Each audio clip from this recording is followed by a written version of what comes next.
សួស្តីអ្នកទាំងអស់គ្នាស្វាគមន៍អ្នកទាំងអស់គ្នាមកកាន់ថ្នាក់រៀនយើងវិញថ្ងៃហ្នឹងយើងធ្វើការ model ដែកនៅលើ 3D ម្ដងគឺយើងធ្វើការ model ដែកនៅលើ footing ហើយបន្ទាប់ទៀតគឺយើងនឹងធ្វើការ model ដែកនៅលើតសលើធ្នឹមហើយនឹងធ្វើការ model ដែកនៅលើ slab ការ model ដែកលើប្រភេទ slab on grade ហើយនឹងការ model ដែកនៅលើប្រភេទ slab on beam តើវានឹងខុសគ្នាបែបណាអញ្ចឹងតើកុំឲ្យខាតពេលយើងចូលមកកាន់ប្លង់របស់យើងដែលត្រូវ model ដែកនេះគឺជាប្លង់ដែលយើងត្រូវ model ជាដំបូងអ្នកទាំងអស់គ្នាចូលបើកទៅកាន់ crop view នេះអ្នកទាំងអស់បើក crop view រួចហើយយើង select យកតែ footing មួយដែលយើងត្រូវយកមកកាត់ section របស់វាអញ្ចឹងអ្នកទាំងអស់គ្នាបើក crop view ដែលមាននៅខាងក្រោមនេះបាននេះ crop view របស់វាដែលអ្នកទាំងអស់គ្នាអាចបើកបានបន្ទាប់មកយើងទាញវាមកទាញវាឲ្យរួមចិត្តមកដោយទូចសល់តែ footing មួយដែលយើងត្រូវការតែដោយសារ footing នេះគឺខ្ញុំបានរៀបចំវារួចរាល់អស់ហើយគ្នាយើងបើចង់កាត់ section យើងអាចចូលទៅកាន់ view បានអ្នកទាំងអស់ចូលមកកាន់ view មកយើងរើសចូលទៅកាន់ view យើងរើសពាក្យ section នេះយើងរើសពាក្យ section ហើយយើងកាត់វាមកនេះប៉ុន្តែដោយសារយើងមានហើយអញ្ចឹងខ្ញុំលុបចេញវិញបន្ទាប់ពីយើងកាត់ហើយយើងអាចដោះ crop view នេះចេញបានអ្នកទាំងអស់គ្នាគឺយើងចូលមកកាន់ខាងក្រោមនេះដដែលមកយើងបិទ crop view ហ្នឹងវិញរួចហើយអ្នកទាំងអស់គ្នា select វា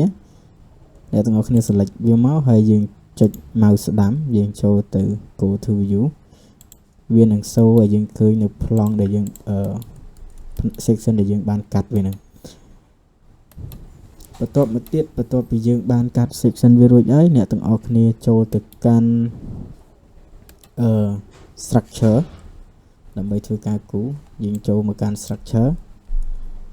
ចូលទៅកាន់ structure រួចហើយអ្នកទាំងអស់គ្នាជ្រើសរើស cover ជាទូទៅ cover របស់ footing គឺយើងយក50 mm cover របស់ footing យើង select cover វាមកអ្នកទាំងអស់គ្នាពេល select ហើយយើងអាច select វាមកតង់ select លើ footing របស់យើងហ្នឹងក្រោយពីដែលយើង select footing ហើយយើងចូលមកកាន់ rebar របស់យើងចូលមកកាន់ rebar ហើយយើង select OK វានឹង load ផ្ទាំងដែកមកឲ្យយើងគឺវា load ឲ្យយើង direct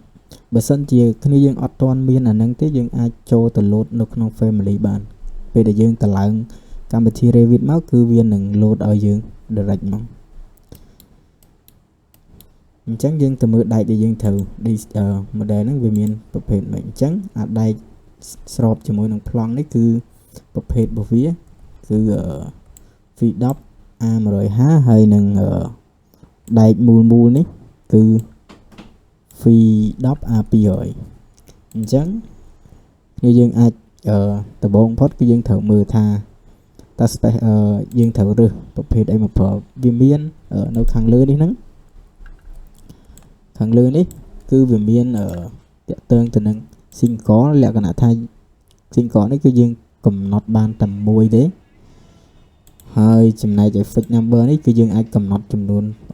ប្រមាណដើមបាននៅទីថាវា3ដើម4ដើមឬក៏5ដើមអីយើងអាចដាក់ fix វានៅនឹងបានអញ្ចឹងដោយសាររបស់យើងក្នុងនេះរបស់យើងហ្នឹងគឺយើងកំណត់ spacing អញ្ចឹង spacing 150អញ្ចឹងយើងអាចកន្លែងនេះយើងដូរមកជា maximum spacing យើងកំណត់វាប្រវែងspacing គឺ150ក្រោយពីយើងកំណត់អានឹងហើយអ្នកទាំងអស់គ្នាចូលមក check ថា fee យើង fee ប៉ុន្មានអានេះរបស់យើងគឺជា fee ប្រភេទ fee 6យើងចូលមកដូរប្រភេទនេះ fee 10នៅក្នុងនោះបើសិនគ្នាយើងសួរថាមិនបានអានឹង fee 10អញ្ចឹងជាទៅតាមពិតទៅគឺក្នុង Revit វាឲ្យមកប្រភេទជា 10M 13M 16M នេះទេអញ្ចឹងអ្នកទាំងអស់គ្នា select លើវាមួយឧទាហរណ៍ select លើ10ហ្នឹងយើងចូលទៅ edit type យើងចូលទៅ edit type ហើយយើងអាច duplicate វាយើង change វាមកថា phi 10 កន្លែងនេះយើងដាក់10ទៅអាបា diameter ហ្នឹងយើងដូរវាដាក់10ទៅបើសិនជាវា phi 8យើងដាក់8ដែរមកហ្នឹងបើសិនជាគ្នាយើងអត់ទាន់បានបង្កើតហើយអ្នកទាំងអស់គ្នាចង់រើសប្រភេទ phi ហ្នឹងយើងអាចចូលមកក្នុងនេះក៏បានដែរយើងវាយពាក្យឆាហើយយើងបើកវាមកអ្នកនឹងអាច select វាហើយយើង copy យើងអាចយកមកដាក់បានអញ្ចឹងខ្ញុំដូរវាទៅជាប្រភេទ phi 10វិញប្រភេទ phi 10ហើយយើងមួយទៀតអ្នកនរគ្នាកុំភ្លេចបើកវាបើកប្រភេទ view របស់ដែកហ្នឹងបើសិនជាយើងបើកខុសនេះគឺវាឃើញរៀងស្មើនេះវាទូចហើយបើសិនជាអ្នកទាំងអស់គ្នាបើកជា medium វារៀងធំអញ្ចឹងពេលដែលអ្នកទាំងអស់គ្នា model វាគួរតែបើកប្រភេទ medium ហ្នឹងដើម្បីឲ្យយើងងាយស្រួលដាក់អញ្ចឹងនៅពេលដែលយើង set cover វា50ហ្នឹងពេលដែលយើងដាក់ដៃទៅគឺវាស្គាល់ឲ្យ direct គឺកំណត់ឲ្យយើងធ្វើហ្នឹងមកអញ្ចឹងយើង select លើវាមួយមកបន្ទាប់ពីយើង select ហើយយើងកំទាន់cancel វាគឺយើងត្រូវដាក់ដែកដាច់នេះដាច់មូរបស់យើងនេះគឺដែកមូនេះគឺវាមានspacing វា200គឺប្រភេទ phi 10អ្នកនរគ្នាត្រូវចាំជាទូទៅនៅពេលដែលយើង design ហើយយើងកាត់ section ភាគច្រើនយើងកាត់តាមទិសណាដែលមានមុំម៉ងសំខាន់ជាងគឺយើងឲ្យអាទិសដែលធ្វើការហ្នឹងគឺនៅខាងក្រោមឲ្យយើងងាយស្រួលអញ្ចឹងយើងនៅខ្វះ phi 10 a 200អញ្ចឹងយើង select វាមកតង់ទៀតអញ្ចឹងយើង select យើងមិនខ្ញុំច្រឡំបលែងបាទអញ្ចឹងយើងដាក់វាមួយសារទៀតយើងចូលទៅកាន់ rebar ដដែលហើយអ្នកទាំងអស់គ្នាដូរអាទិសដៅនេះគឺអា work parallel នេះគឺវាមានន័យថាវាស្របជាមួយនឹងប្លង់យើងធ្វើការហើយperpendicular នេះគឺវាតាក់ទងវាកែងជាមួយនឹងប្លង់ដែលយើងធ្វើការអញ្ចឹងយើង select ឲ្យវាកែងហើយ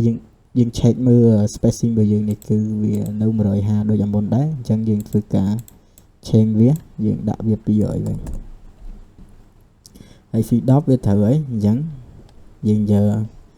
ដាក់ដូចហ្នឹងមកអញ្ចឹងយើងលែងវាទៅ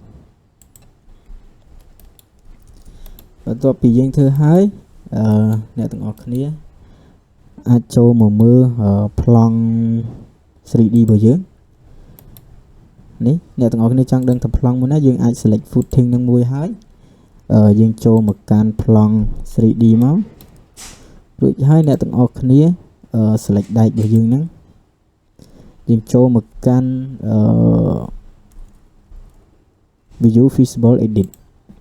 ហើយយើងបើកជាមួយនឹង 3D នេះយើងអូខេអញ្ចឹងយើងនៅខ្វះដែកមួយទិសទៀតយើង select មួយទិសទៀតមក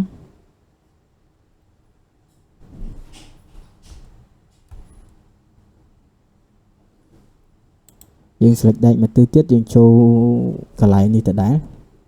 view visible state នេះហើយយើងចុចការីលើ 3D នេះដដែលយើងចុចអូខេដែករបស់យើងវានឹងបង្ហាញមកឲ្យយើងនេះអញ្ចឹងនេះយើងត្រូវនៅដាក់ឈ្មោះឲ្យវាទៀតគឺប្រភេទ phi 10 a 200អានេះប្រភេទ phi 10 a 150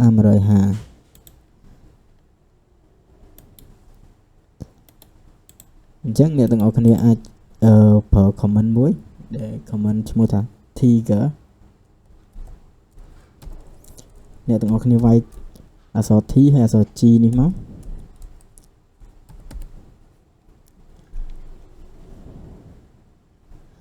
ដោយសារតែខ្ញុំលោតវារួចហើយអញ្ចឹងយើងអាចខ្ញុំធ្វើការ change វាវិញយើងចូលមក left នេះ left rebar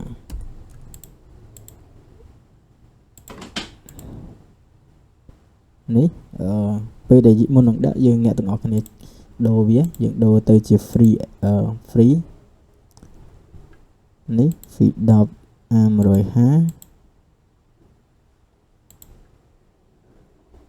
នេះ feed 10 A200 នេះគឺ feed 10 A150 នេះ feed 10 A200 នេះដែលប្លង់នេះគឺជាប្លង់បាតហើយយើងអាចចូលទៅមើលប្លង់បាតរបស់យើងបាននេះក្រោយពីយើងបានដាក់ដែករួចរាល់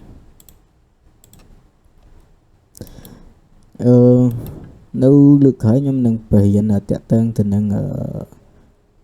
take rebar នេះ take rebar តែយើងរើសយក family ណាមកប្រើដើម្បីបង្កើត take rebar នឹងហើយខ្ញុំនឹងបង្ហាញអ្នកទាំងអស់គ្នាតាក់ទងទៅនឹងការគូរដែកបោះ footing របស់យើងនេះ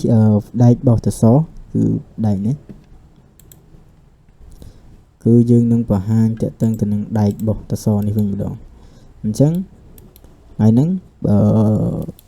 ដែករបស់ footing របស់យើងគឺយើងបានរួចរាល់អស់ហើយនេះអញ្ចឹងជួបគ្នាលើកក្រោយយើងតាក់ទងទៅនឹងការគូរដែកបោះតសវិញម្ដង